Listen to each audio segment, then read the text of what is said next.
YCP గెలుస్తా తెలుగుదేశం గెలుస్తుందా అనేది నేను జోష్యాలు చెప్పను. ఎందుకంటే ప్రజల మనస్సుల్లో ఏముందన్నటువంటిది వాళ్ళకి తెలుసు.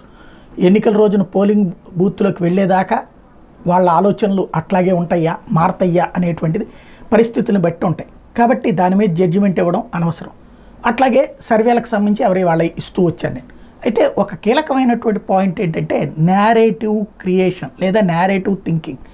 అంటే ఇలాగ ఆలోచించండి అని మన ఆలోచనల్ని ప్రభావితం చేసేటటువంటి వ్యవహారం ఏదైతే ఉందో అదే కీలకం. నేను ఎప్పుడు ప్రస్తావించేటటువంటి అంశం.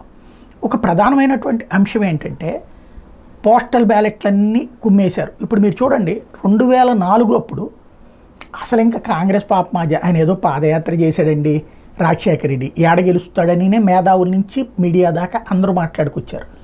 ఆ రోజున 220 సీట్లు దాటింది కాంగ్రెస్ పార్టీ. ఎవరైనా ఊహించారా? మీడియా మొత్తం తెలుగుదేశమే అన్నారు.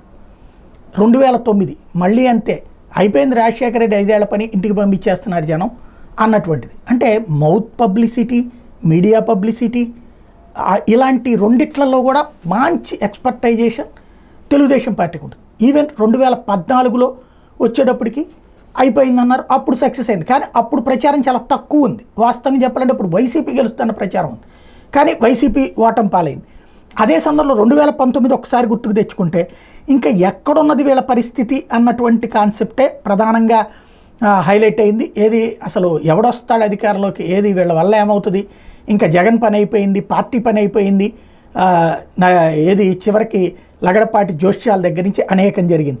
నేరేటివ్ థింకింగ్ ఏమైపోయింది? మహిళలు చిట్ట చివరిలో క్యూ లైన్లలో నుంచుంటే రాత్రి తెల్లవారులు నుంచుంటే 10,000 తీసుకున్నారు కాబట్టి వాళ్ళందరూ క్యూ లైన్లో నుంచున్నారు.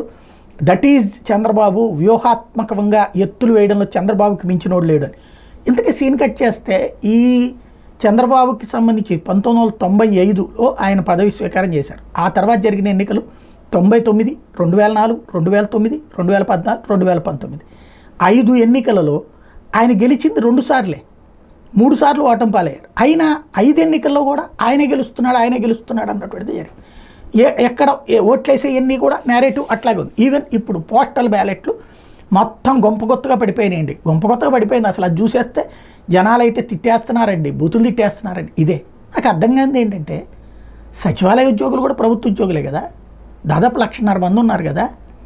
ఆ తర్వాతన అప్పట్లో డిఎస్సి చంద్రబాబు టైంలో ఇచ్చి వదిలేసిన వాళ్ళు ఉన్నారు, వాళ్ళు కొంతమంది ఉంటారు. అట్లాగే వివిధ పోస్టులు చూసుకుంటే జగన్ వచ్చాక ఇచ్చింది ఏపీపీఎస్సీ 2,497 మంది, యానిమల్ హస్బెండరీ ఫిషరీస్ 372 మంది, అగ్రికల్చర్ కోఆపరేటివ్ 175 మంది, department of food and civil supplies 237 మంది, స్కూల్ ఎడ్యుకేషన్ 4,758 మంది, higher education 1,054, tribal welfare 1,175, social welfare 669, department of women child and adults 3,500, అట్లాగే స్కిల్ డెవలప్మెంట్లో 1,283 రిక్రూట్మెంట్లు, డిపార్ట్మెంట్ ఆఫ్ ఎలక్ట్రిసిటీలో 8,333, department of water resources 177, other branches 4,531. వీళ్ళందరూ వచ్చినటువంటిది టోటల్గా. వీళ్ళు కూడా వ్యతిరేకంగా ఓటేస్తారా? నాకు అది అర్థం కాదు.